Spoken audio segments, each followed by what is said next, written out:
Good evening, and welcome to the John F. Kennedy Jr. Forum at the Institute of Politics. My name is Kirti Chigrupati. I'm a junior studying government at the college, and I'm a member of the JFK Junior Forum Student Committee. Before we begin, please note the exit doors, which are located on both the park side and the JFK Street side of the forum. In the event of an emergency, walk to the exit closest to you and congregate in the JFK Park. Please also now take a moment to silence your cell phones. And join me in welcoming Harvard College undergraduate Ziauddin Yousafzai.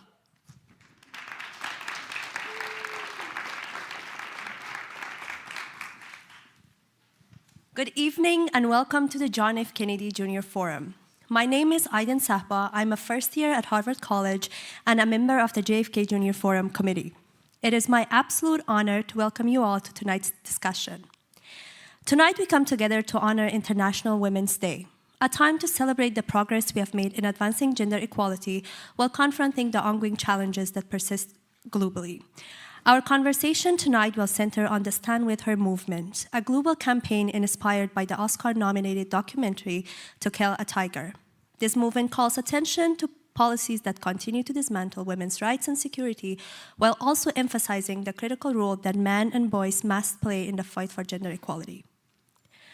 We are honored to be joined by an extraordinary panel of leaders, advocates, and storytellers who have dedicated their lives to championing these issues. First, we are privileged to welcome internationally acclaimed filmmaker Nisha Pahuja. Ms. Pahuja is an Oscar and Emmy-nominated filmmaker whose work focuses on the intersection of gender, power, and social justice. Her latest film, To Kill a Tiger, tells the powerful story of a father's fight for justice for his daughter, challenging deeply entrenched societal norms. The film has been recognized globally for its profound impact, and tonight we are honored to hear from its visionary director. Next, we are delighted to have Dr. Amita Vyas with us. Dr. Vyas is a public health expert and a tenured professor at George Washington University, where she serves as the director of the GW Center of Excellence in Maternal and Child Health. Her work primarily focuses on the health and well-being of adolescent girls and women, with an emphasis on the intersection of health, violence, and women's economic empowerment. Dr. Vyas is the founder of the Global India Fund, a producer of Girl Rising, and a key advocate for policies that uplift and protect women and girls worldwide. Joining us as well is Dr. Ziauddin Yousafzai, a lifelong advocate for girls' education and gender equality. As an educator, activist, and co-founder of the Malala Fund, he has worked tirelessly to ensure that every girl has the right to learn. His work has been instrumental in challenging societal norms that hinder women's progress, and his unwavering support for his daughter, Malala Yousafzai, has inspired millions around the world. We're also honored to welcome Dr. Atul Gawande, who will be serving as tonight's moderator. Dr. Gawande is a renowned surgeon, writer, and global health leader. He is a professor at Harvard Medical School and the author of several best-selling books, including Being Mortal, which explores end-of-life care and the human experience of aging. In addition to his medical and literary contributions, Dr. Gawande also served in the Biden administration as the Assistant Administrator for Global Health in the U.S. Agency for International Development. Tonight's discussion will be co-moderated by Saara Chaudry, a fellow Harvard undergraduate and a member of the JFK Junior Forum Committee. Saara is an award-winning actress and activist with a deep commitment to social justice, girls' education, and youth empowerment. Please join me in welcoming our distinguished guests.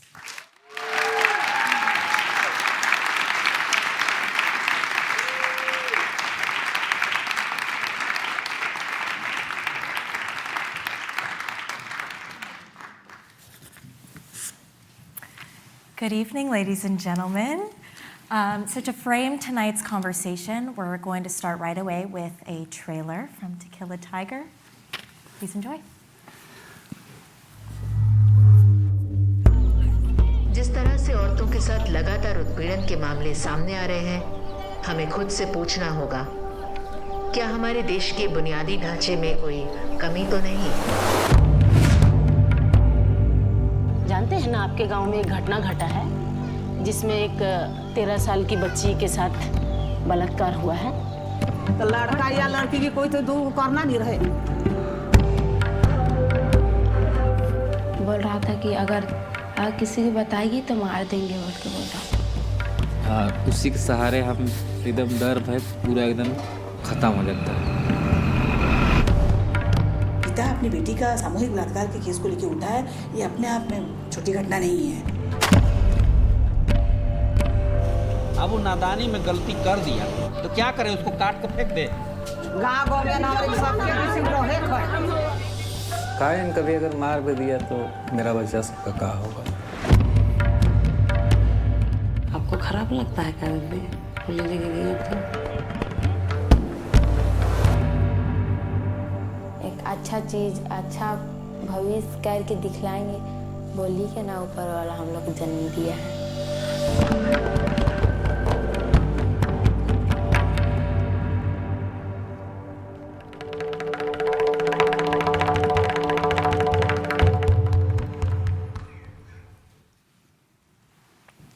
To start us off, I'll throw it over to Dr. Atul Gawande, who amongst many other incredible things is also an executive producer on To Kill a Tiger. And Saara and I are going to co-moderate, so I'm going to start things off and then we'll turn to Saara. But I'm going to open up with you, Nisha. You came to me 10 years ago. I did. To start making this film and convinced me to join in. But you, the origins of the film was to be about masculinity and teenagers, and became a story of a family, including a father, challenging village norms around what happens in a terrible, terrible incident. Mm-hmm. Can you say how this happened, how we went from masculinity to this story? It was a journey. You know, I mean, one of the incredible things about making documentaries, especially verite documentaries, where you're following things as they unfold and as they happen, you really are just embracing whatever life throws at you, you know? And so the initial idea was to follow the work of, there's an NGO that's featured in the film. And the initial idea was to follow the work of the NGO, and they were running a gender sensitization program, working with men and boys in 30 villages in the state of Jharkhand. And so that was the original concept. And then Ranjit, who's the father in the film, was part of this gender sensitization program. And then this horrific thing happened to his child. And I began just to slowly, delicately document that story, not knowing where it was going to go and what was going to happen, and at the same time also filming the other, you know, with these two young boys, and also Mahinderji, who's an incredible man, an incredible activist. And then filming for 3.5 years, and then amassed this mountain of material, much to the chagrin of my producers and editors.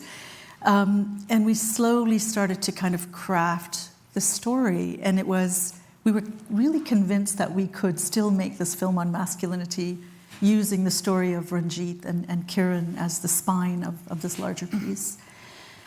And after 2 years, it just became really clear to us that really what this film had to be was To Kill a Tiger. And so we finally embraced, you know, the reality that was in front of us and ended up making this very powerful film.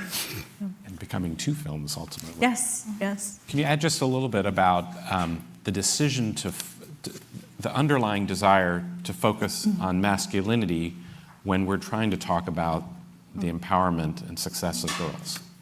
Yeah. I mean, say that again.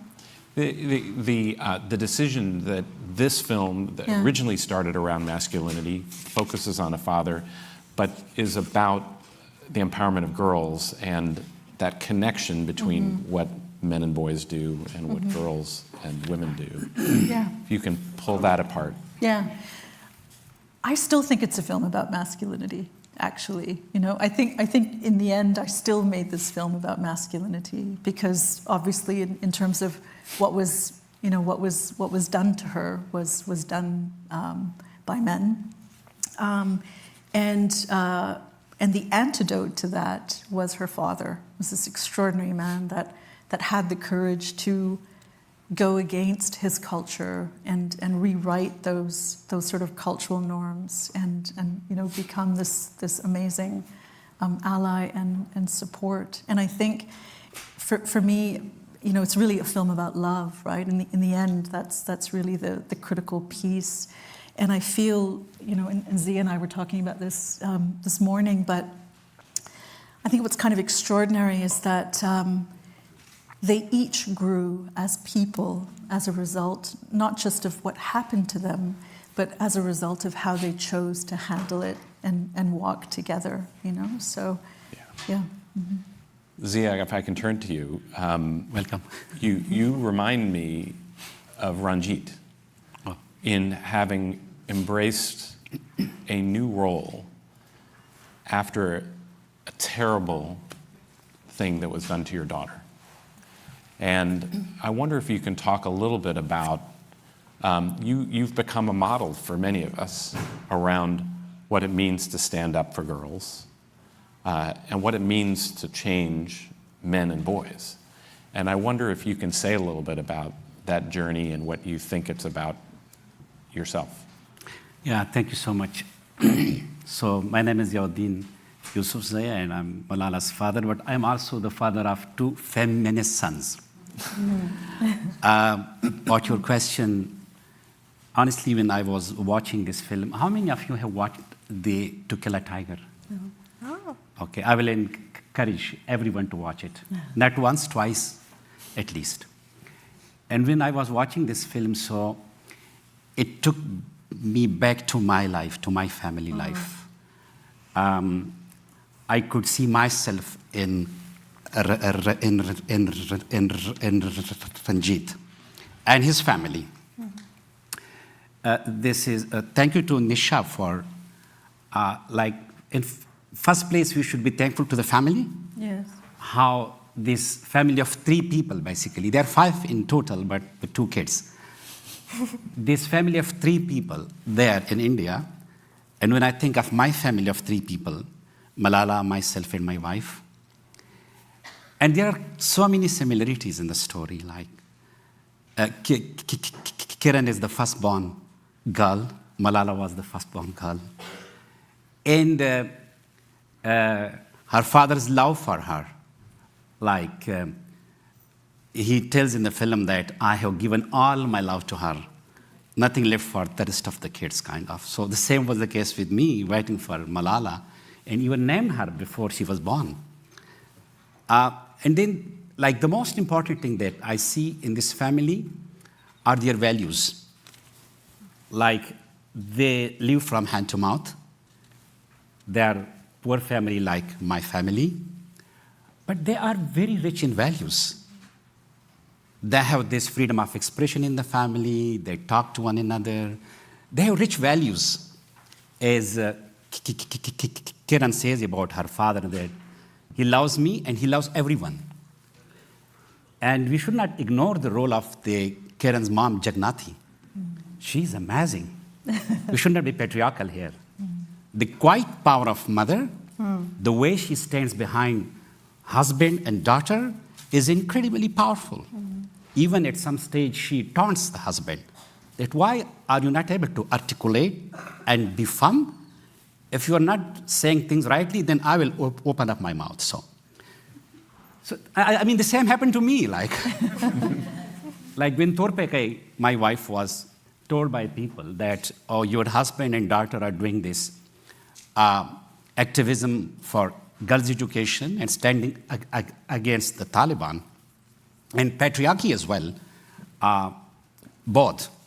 So it's very dangerous, and it's against social norms, and be a good man and good Pashtuns, like, okay.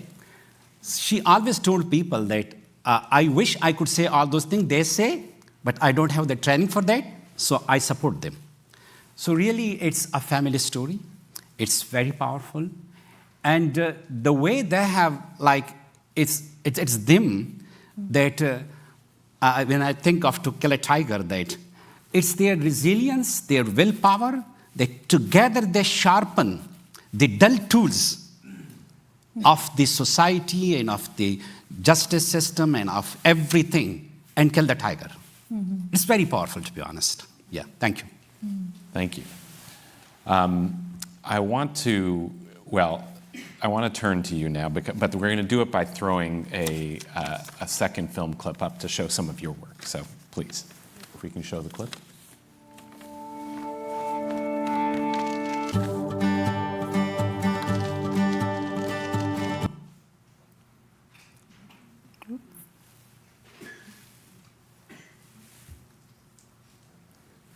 You're going to have to act it out. Maybe.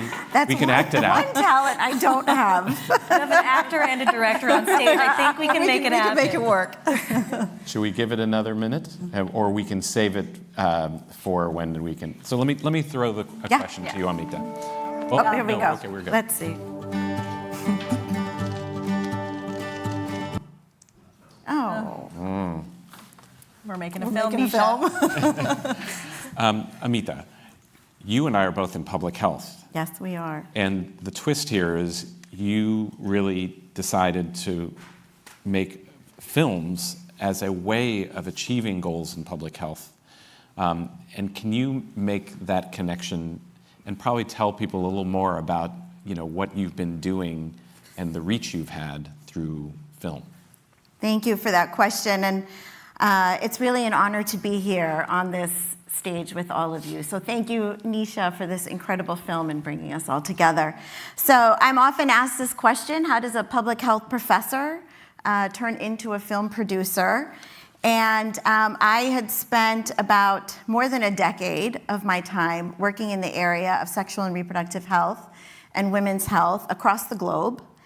And I had sort of constantly been frustrated that so many of our interventions on the ground, they had some impact, but generally that impact was short-term impact, right? If we cannot really address the underlying causes of why women and girls are not healthy, right? None of this amazing work that happens on the ground that NGOs are doing and health-serving organizations are doing, none of those are going to flourish in the way that they should flourish. And that's when I thought we've got to address gender inequities, right? In so many of the places around the world, including right here, right? In our own backyard, in our own home. And so I became a film producer for Girl Rising. And Girl Rising tells the story of 9 girls in 9 different countries around the world. In each story, every girl is faced with insurmountable challenges specifically to her education. So when we first started this film, it really was a film about girls' education. And in every story, right, the girl is inspirational in that she is able to overcome all of those barriers. But always, there's another role model in the story. It's a father, it's a brother, it's a teacher, it's a community leader. It's what I consider sort of all of the gatekeepers around particularly adolescent girls. So when we think about the barriers that adolescent girls face, whether it's to be healthy, right, whether it's to be able to access health services, whether it's to be able to make a decision on when she gets married, when she can have children, whether it's a decision about being able to walk away from a household filled with violence, right? There's always sort of these gatekeepers around her, either putting up barriers or bringing down those barriers. And I think that is so much why we've seen so much success with Girl Rising, that even now, 10 years later, people continue to screen the film in places all across the world. And we've now, over the last 7 or 8 years, we've taken the film and we've created a curriculum. We're now in 17 countries around the world where young people, particularly adolescent boys and girls, are going to school and they're engaged in this curriculum. So they see different chapters of our story. They see the different stories of girls. And it really does spark a moment, whether you're a teacher, whether you're an adolescent boy, whether you're an adolescent girl, it sparks a moment for them to reflect on their own life and what is the change that they can make in their community. And going back to the earlier conversation about masculinity and boys and men, whenever people ask me about Girl Rising, yes, it's about girls. And I say, absolutely, the outcome is to lift girls and women up. But really the film and the curriculum and the campaigns that we've run in all of these countries, it's so much about boys. And in our own research, because we've now spent about 7 years doing a lot of on-the-ground research around our media campaigns, what we have found is that the greatest changes in gender attitudes is really among adolescent boys. And if we can change the way people value adolescent girls, we will make changes over the next generation. And if we can do that, again, focus on adolescent boys in particular, when, that is the moment in their sort of lifespan when they're developing their gender attitudes, right? If we can intervene in that moment, we will have long-term impact. And all of those amazing organizations on the ground, they will flourish, and they will have long-term impact for girls and women. I just want to say, at this moment in time, having this conversation can seem really hard. But we're talking about the violent rape of a child, the attempted murder of a child for seeking basic rights like education or simply going to a wedding and feeling safe. And your work in public health around sexual violence, right now we're seeing the kind of research you do, the kind of films that you finance, or you make, the financing being cut, the funding being taken away. And I think the most important thing is simply to be able to be here with you as you tell the story of what this is. Back to basics. This is fundamental work about the disparities in people's experiences, about disparities in the harm done, disparities in health. And so I really thank all of you for standing up, being here, and to the Kennedy School for recognizing that these are discussions that we need to have. And I just wanted to ask, before I turn it to Saara, whether any of you feel you are changing your work because of the sense of what has emerged and in the last 6 weeks. Yes. Megha's here. Megha is our lead. Right now, what we're doing with the film, we're doing something very similar to what Amita did with Girl Rising, which is we are now creating something called Stand With Her, which is a huge global impact campaign centering the film, where we're advocating for survivor rights, engaging men and boys, and as you had discussed, a curriculum in order to start educating young boys, young people. And one of the things that we have been finding, and I'll just speak very plainly, is we refuse to change the language. We refuse to not talk about gender-based violence. And some of our partners, we've had to, we've lost some partners as a result because they can't align with us because it would impact, it'll impact their funding. And I think for me, I don't understand. I think I don't understand. Because you're Canadian? Yeah. Hey. You're the descendants of Canada here. Yeah. We do. Yes. Saying it in a good way. Eventually going to be America, though, apparently. Canadian, not for long, right? So, yes, and I think that's, it's just wrapping my head around it. What is this fear? What is it that what's happened, right? Why are people so scared? I don't understand that. Yeah, so that's a hard question. I'm at the intersection of higher education, because I'm a professor in a university, and public health, right? And those are the two areas that are currently being destroyed daily. People are inspired in different ways, and I think for me, anger and frustration inspires me to do more. So am I changing my work? No, not yet, right? And because of people like all of you, everyone who's here today, the Kennedy School, we're able to have this conversation, and we just need to keep having more of these conversations. And we should not be self-censoring ourselves, right? Nobody has asked us to censor ourselves just yet, right? So we shouldn't be, we shouldn't proactively be self-censoring, right? And we need to keep telling those stories, because stories really, it changes people's brain chemistry. It changes the way people think and act and behave and feel, right? So we need to do more to tell stories and to tell stories of our impact. So that's where I am today. Maybe you'll have to ask me in a few more months. Any changes you feel you are making? Yes. I personally believe sometimes we say that I'm going to change the world, and we sometimes put a big pressure on the change makers or change the world. But I personally think that we all have small words. Like in the film To Kill a Tiger, the small word is the family.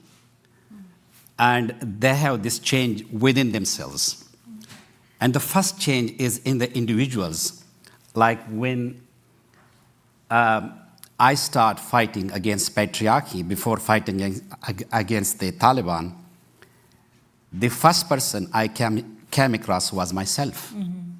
The old Ziauddin, who was grown up in patriarchy, like very much in conformity with the social norms and values of patriarchy. And to defeat that old Ziauddin, sometimes it pops up. I'll tell you a story. When Malala was going to Oxford, and she had this conversation with me and told me that Abba, I will be going to Oxford and I will be meeting men and boys there, because I had been in girls' school in Pakistan and all girls' school in Birmingham. Now I'm going to Oxford. There will be men and boys. What do you think? And I told, okay, Jani, I call her Jani, I trust you. And her immediate response was, don't trust me. Because the way she has grown, she knew that this trust carries a baggage of patriarchy. So the first person you come across, once you change yourself, then the family, and that change spreads all around. I remember that when Malala was doing her activism for girls' education, my nephew, he was critical of my, of her, and because of the social pressure from the community that this young girl of 13 years, 14 years old, now she is in speeches and she goes to televisions and she is in public. It's not fine. It's not good, because a girl after teenage, she should stay inside the four walls. And when my wife told me, I told her that he should not poke his nose in our family affairs. But the same guy, the same man who has this huge positive change in his masculinity, he is the biggest and he is the strongest ally of Malala's mission. And now he runs a school in the very north of Pakistan for 750 girls. Wow. So I have seen these changes in my lifetime, in people, in families. But what's important is that change really comes with empathy in our hearts. Like sometimes we call out people and they get angry and kind of repulsive. So calling them in to have a sincere debate and conversation and looking at the benefits of gender equality, that is so important. I used to give an example from my village and from my society, just one example. This patriarchy is so much harmful for men and boys as well. In a family of 5 sisters and 1 brother, this one brother will go to Gulf countries, to Saudi Arabia, even come to UK or America, and he will keep all 5 sisters out of school, out of work, and he will be earning for them, and they will be just waiting for their marriages. So the boy the brother who goes out of the family abroad, he not only ruins girl's life, he also destroys his own life. Yeah. So this is so simple. Like patriarchy is harmful for men and boys as well. So I personally think that it's my experience that if we have gender equality, we will have a happier, healthier, more prosperous, and more peaceful life, and more beautiful life. So it's so simple. And I don't know why people understand it. But Over to you, Saara. Thank you. Well, on that note, I mean, Nisha, you are the one who is telling these kinds of stories, the Malalas of the world, the various stories told in Girl Rising. As a filmmaker, how do you ensure that the films and media that we're putting out not only shed light on injustices, but also contribute to dismantling them? And what's that kind of responsibility that you take on as a filmmaker to do so in the most ethical way? You know, it's interesting because for me, you know, because it's personal, right? I make films for very particular reason, and obviously human rights, gender justice, those are things that have marked my life, and the desire to achieve them has been so central. So I think my approach as a filmmaker is it's very much aligned with what Ziauddin was saying, which is empathy. So, you know, I tend to kind of go into situations without any judgment, with really sort of a desire to try to understand the other perspective, you know, because I think creating empathy is very important. And then, obviously, with this film, with To Kill a Tiger, there's the importance of getting it out into the world. You know, Atul's been involved for a very long time, but our entire Oscar campaign was literally to get us to this moment, right? It was literally about ensuring that the film had visibility, it had oxygen, there were people behind it that could support it, because I knew that the work of the film is what we're doing now. It's to create impact and to make change. And I'll tell you something. So Ranjit and his daughter Kiran they're in New York now because we're going on a big screening tour across the United States. And Ranjit, after the film came out in India, he told me that there was a man that drove from Chhattisgarh, which is 8 hours from where Ranjit lives, to find Ranjit. Wow. And he found him. And the reason he drove all this way was to thank him for having the courage to do what he did. Because he himself did not have that courage, and his daughter committed suicide. He couldn't stand for his daughter, and he just had to tell this man how grateful he was. And I think that is the power of storytelling. Yep. It's the power of film. It's the power of filmmaking. And it needs also audience, right? It needs people to kind of gather and support. So, wow, thank you for sharing that. You're welcome. On that note, to hear some more stories, I think our clip is ready to ready to be shown.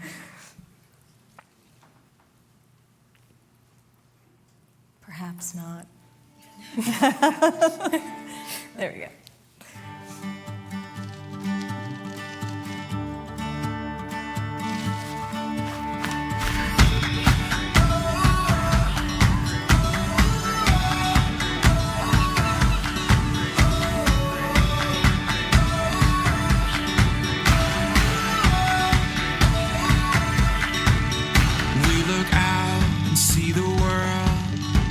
It takes everything we have to face it. Without a sound, we take a step. Inside our hearts are racing. We love riding bikes and thought we could help. If it takes forever, we'll get there together.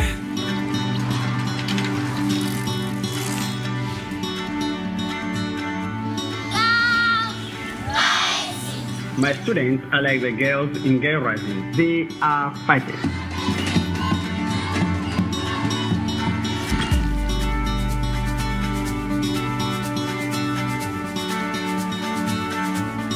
After watching Girl Rising, I instantly felt empowered, and it really gave me the strength to talk to my community about my story.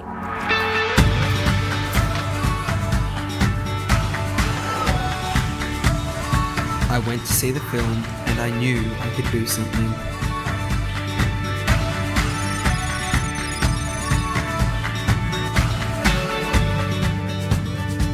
A new documentary film, Girl Rising, brings together the stories of 9 girls from different countries. Crusaders for gender equality and champions of change. The story actually reminds me of Rosa Parks. This is a film that can lead change community by community. This new film serves as a powerful reminder that far too many girls are still unable to go to school. Se llama Girl Rise. Some 6 steps ahead. This is for every girl rising.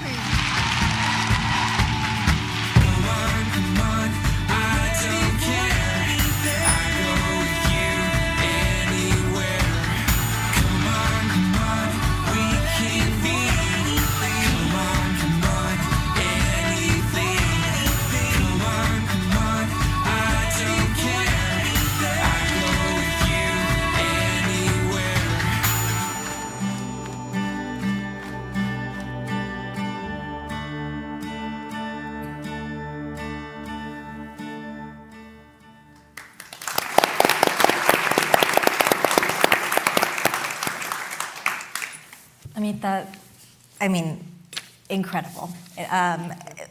What we've seen with movies like To Kill a Tiger, what we've seen with Girl Rising is that education and awareness go far, far, far beyond the film itself. And years later, we're still talking about this formidable film. And education and awareness are key pillars of the Stand With Her campaign. If you guys have noticed, there are cards on your seats. You can scan the QR codes to get more information about signing the petition and learning more about this panel. But how do we ensure that these efforts, I mean, we saw it in that clip, they immediately impacted communities, but how do we ensure that these efforts are long-lasting, that they get to the communities where patriarchy and gender-based violence are deeply, deeply ingrained? Yeah, that's a good question. So, you know, when Girl Rising first launched in 2014, most of the media campaign around the film was focused on the United States. So all of those impact stories that you just saw in our video, those were young people and families and teachers here in the United States that saw the film, were inspired by the film, and took action, right? Whether it was, you know, sending bikes to kids in schools or funding different NGOs on the ground. We had prime ministers and presidents of countries who mandated that in every school they would watch the Girl Rising film on International Day of the Girls. So it was from parents to presidents, you know, around the world, but primarily in the United States. And that's when we thought, could we actually launch country-specific campaigns and unlock and unleash resources and really create a movement for girls and go beyond girls' education? Because what we've realized is, yes, as I said earlier, the film focuses on girls' education, but it's really about changing the value of girls and how we value girls, right? So to me, the film now is really about gender equity. And so in order to do that, in order to create, so the film, and having a beautiful film, one that is filled with love, one that inspires empathy and transports us to these other places around the world, that's all really important, but it's about everything around that film, right? And it's about partnerships and collaboration.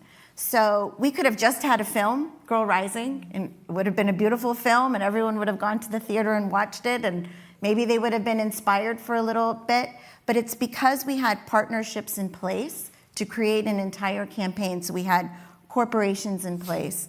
We had celebrity influencers. So every story of Girl Rising was narrated by a Hollywood celebrity. So we had Anne Hathaway and Meryl Streep and Selena Gomez and so on and so forth. When we launched our India campaign, we had 10 of India's biggest Bollywood celebrities who narrated each of the different stories, right? We had NGO partners. So when we launched the film and when we continue to launch the film in different countries, We're not just launching a film, we're launching an entire campaign with all of these partners in place. And that amplification of stories, that's where you're gonna have the real impact, right? When I've gone to now dozens and dozens of schools in different countries around the world where young people are watching Girl Rising, where they're being inspired to take action, right? We're measuring that impact. That's where we're seeing the long-term impact. But you have to have those partnerships in place. Films are beautiful, but really where we need to invest is around the campaign around that film. I think there's often, despite hearing these kinds of stories, there's sometimes reluctance amongst men and boys to openly challenge patriarchal norms. Ziauddin, what are the biggest barriers preventing men and boys from stepping into allyship? And what is perhaps one concrete thing that men and boys can do in their own lives? Big question. I think that it begins from education. Like, one thing that men and boys can do is to revisit their masculinity, redefine for themselves their manhood. I'm a man, that's fine. But what kind of man I am, that's very important. Am I the kind of man who is authoritative, controlling, with toxic masculinity, without any empathy, mean? Or am I the man with these beautiful values of humanity, empathy, respect for everyone? That's so important. So the most important thing that men and boys should do, that they should revisit like boyhood and manhood. And I think that once they sincerely revisit it, they will find that the way that masculinity has been so far since centuries is not only harmful for other genders, but it's for themselves as well. And in this time, as you mentioned, Atul, that it's time of masculinity, particularly in this time. Sometimes we get lazy, we say, or we get complacent that, the world has moved forward. But these progress that we have achieved for decades, that's taken away no time. So the people who believe in liberty, gender equality, humanity, empathy for others, we should be vigilant and we should be always attentive to what is happening. So that's also so important. Like what I learned in my life as a student and what I learned from my life as a family is the values. So right now, when everything becomes about money, so the world will be a jungle, to be honest. What we were teaching to children in school about taking care of other people, taking care of other communities, taking care of neighbors, taking care of friends. I mean, if that is gone, the humanity is gone. So it is attack on the very basic values of humanity. So we all need to be very vigilant and very active to come together. And as you mentioned about men and boys, so the most important thing that, as I already mentioned, that it's beneficial for men and boys themselves. So they should be in this journey with women and girls. And one thing that I will ask all men, that is girls' education. For me, to break patriarchy, the first hammer that we hit the chain, that is education. Like education is the front door to the house of life. The front door to the house of life. I mean, you are sitting here, you are in this great Harvard, institution. But when you think of girls in Afghanistan, where they can't go to school who are grade 6, and when you think in African countries or in Pakistan or in the very rural areas of India, where girls don't have access to the very basics of education. For them, education is emancipation. It's everything. When that door is opened, all doors of other opportunities are unlocked.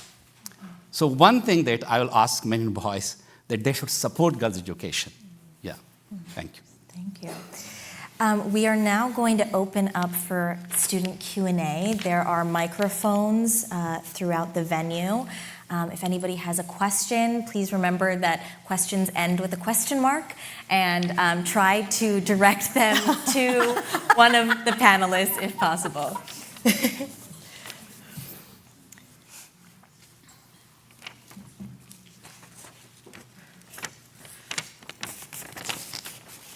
All right, I'll go right here. Hi, Mr. Yousafzai. My name is Saara. I am a second year at Harvard. First of all, thank you all for coming out today. It was so inspiring to hear all of you guys speak. I am a Pakistani American. I was born and raised in Pakistan, and so Malala's story is something that was very, very significant to my upbringing. My question is on the topic of education, and as we spoke about, intervening in adolescence, especially for boys, is very, very, very important. And so for advocating for education, I'm curious, what can we do, especially in countries like Pakistan, where we have very, very rigorous cultural norms as related to the role of women? How can we implement the intervention in boys in our early education systems, particularly perhaps in Pakistan, when considering how schools are often used as a mechanism to reinforce a lot of our cultural values that exist, and even with the relationship with how our government implements these in their public schools, as in Pakistan's government. So I'm curious as to how you think we can tackle this specifically in the education system, relating how we can shift the narrative and focus specifically on boys. Yeah, thank you. My simple answer will be like, we should introduce gender-sensitive education to our institutions. This is so important. Like, we should break the stereotype of men's role and boys' role and girls' role. And we should highlight the stories through media and through films like Nisha and Amita has made, like, where women are shown, girls are shown in power in different sectors of life. Even the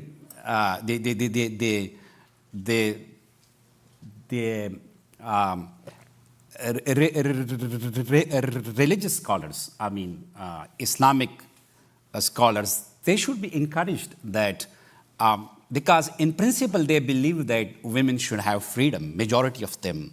They should achieve education, they should go for work, but except a minority, small minority like Taliban and Daesh and stuff. So we should encourage and activate all sectors, all stakeholders to be the part of this gender equality.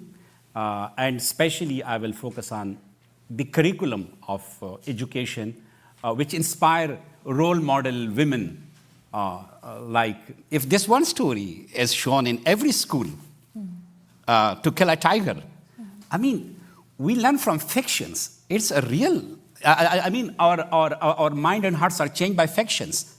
And this is a real life story. So if it is watched by girls and boys in Pakistan and India and any part of the world, I believe and I'm sure that it will bring some change. At least it will bring a lot of questions in their minds.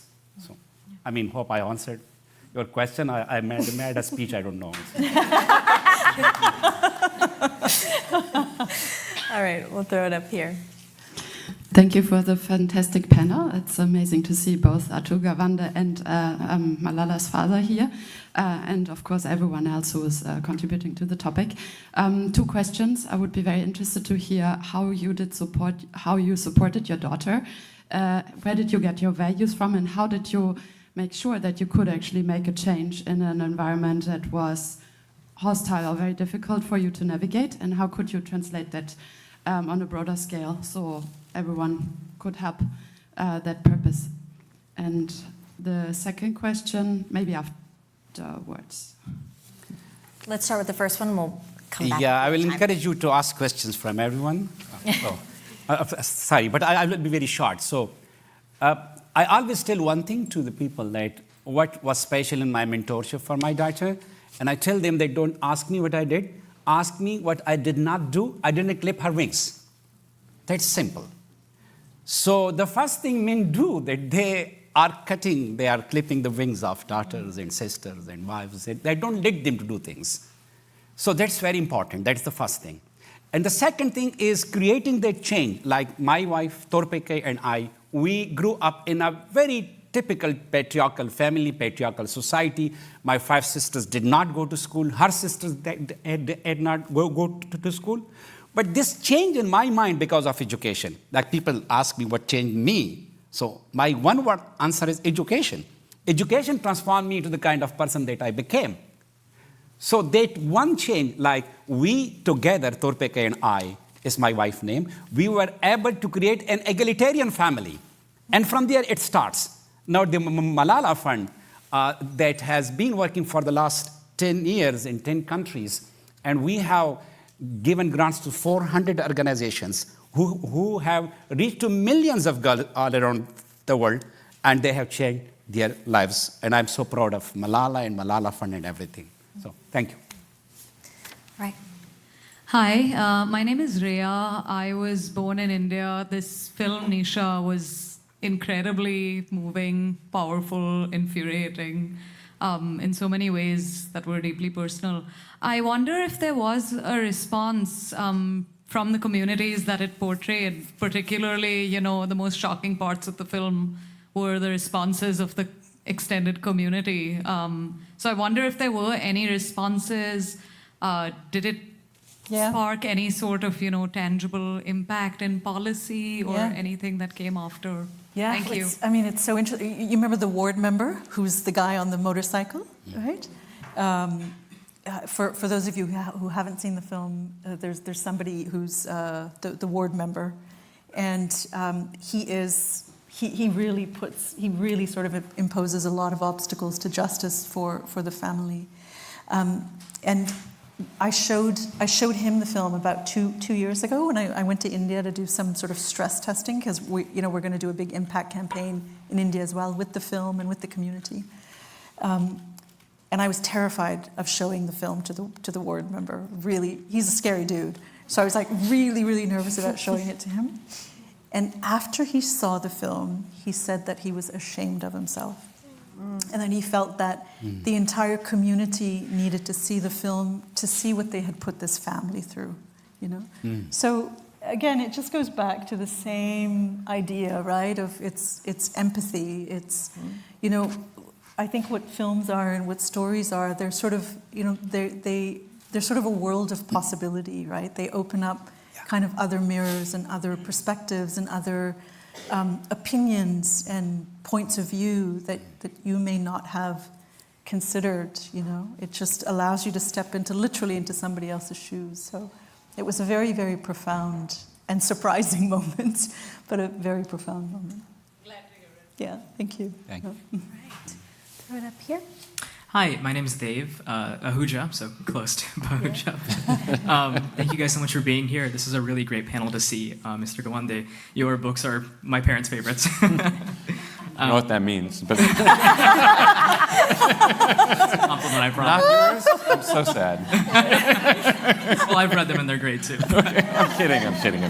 For anybody on the panel, this is a question for anybody, but I think it's not unfair to say that a lot of South Asian representation in American politics right now isn't necessarily from politicians that would be favorable of education and these policies that we've mentioned.